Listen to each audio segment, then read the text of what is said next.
You know, when we think of early Christianity, we tend to picture this one unified movement, right? But what if I told you its entire future was basically decided by a bitter rivalry, a clash between two of its absolute biggest figures?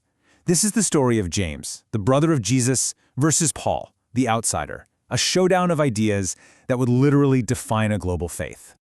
So let me just ask you this, and it might surprise you. Who really founded Christianity? Was it the guy who knew Jesus in the flesh, his own brother? Or was it the one who claimed he only knew Jesus through a vision? The answer? Well, it's way more complicated than you probably think, and honestly, it shaped the world we're all living in today. All right, so here's our game plan. We're going to start in those chaotic, uncertain days right after Jesus' death. Then we'll dig into the vision coming from James in Jerusalem, and right after that, we'll look at Paul's completely radical new gospel. We'll see how these two ideas collided in a pretty dramatic showdown. And finally, we'll figure out which vision actually won out in the end. I mean, just try to imagine the scene for a second. The leader of your entire movement has just been publicly executed. There's chaos, there's fear, and there's this one huge burning question. What do we do now? Do you stick with the traditions you've known your whole life, or do you carve out a totally new path?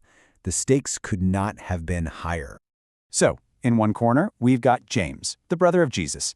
He's based in Jerusalem, and he really represents what you might call the original vision, one that was just deeply, deeply rooted in Jewish law and tradition. This was the establishment view. For James and his camp, Jesus was the Jewish Messiah, period. He operated completely inside the framework of Jewish law, the Torah. They didn't see him as this guy trying to tear everything down. No, he was the ultimate teacher who fulfilled the law perfectly, the righteous king who was expected to restore Israel. Okay, so this brings us to the absolute heart of James's theology. How does a person get right with God or become justified? For James, the answer was crystal clear. It's a combination of faith and works. Just believing in Jesus wasn't enough. You had to prove that faith by actually following the laws of Moses. We're talking circumcision, dietary rules, the whole shebang. Boom! There it is. This single line from the Epistle of James tells you everything you need to know about his philosophy. Actions, what you do, matter just as much as what you believe. Now burn this quote into your memory, because what we're about to see is its polar opposite. And then along comes Paul. This guy never even met Jesus in person, but claims he had this incredible divine vision on the road to Damascus. The message he starts preaching is, and I'm not exaggerating, nothing short of revolutionary. It was a direct challenge to everything the Jerusalem crew stood for. So Paul comes in hot, arguing that faith alone is all you need for salvation. He says Christ's death didn't just fulfill the law, it basically made the law obsolete as a way to get right with God. And here's the real kicker. Non-Jews, the Gentiles, could join this new faith without having to become Jewish. For the massive Roman Empire full of non-Jews, this message was unbelievably liberating. It was a game changer. And there you have it. Just put that right next to what we just heard from James. Where James says, not by faith alone, Paul says by faith apart from the works of the law. This isn't just a minor disagreement. This is a direct, head-on theological collision. You've got two incredibly powerful leaders with two completely irreconcilable visions for the future. And let me be clear, this wasn't some quiet debate happening in the back rooms. Oh no, this was a full-blown conflict that was threatening to rip the entire young movement in two. Let's look at a couple of key moments where this rivalry just absolutely exploded. First up, the Jerusalem Council. This was basically a high-stakes emergency meeting to answer one question. Do Gentiles have to become fully Jewish to be followers of Jesus?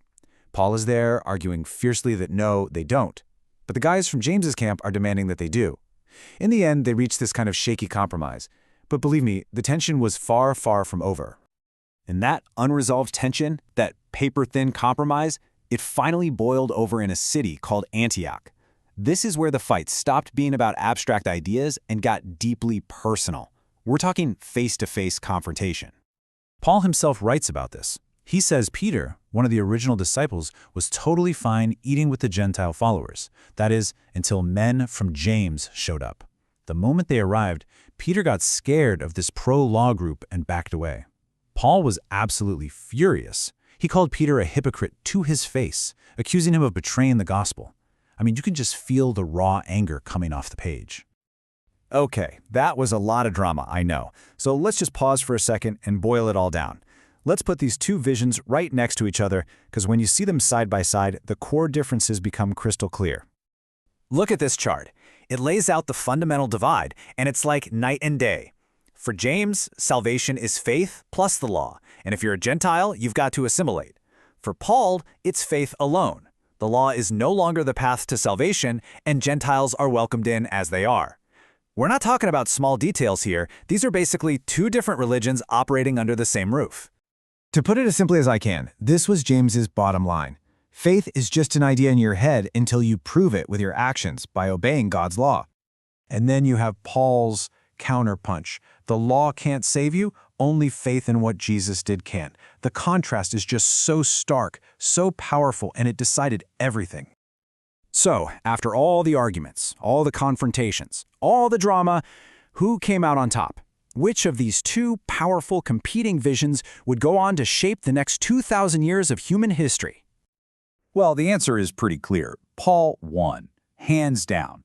His radical idea of salvation by faith alone, his vision of including non-Jews without making them follow Jewish law, that's what allowed this small movement to break out of its tiny corner of the world and become a global religion.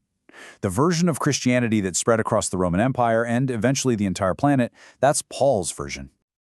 So what happened to James? Well, his vision of a faith that was deeply and forever intertwined with Jewish law, it eventually faded away. It became this fascinating but ultimately historical dead end.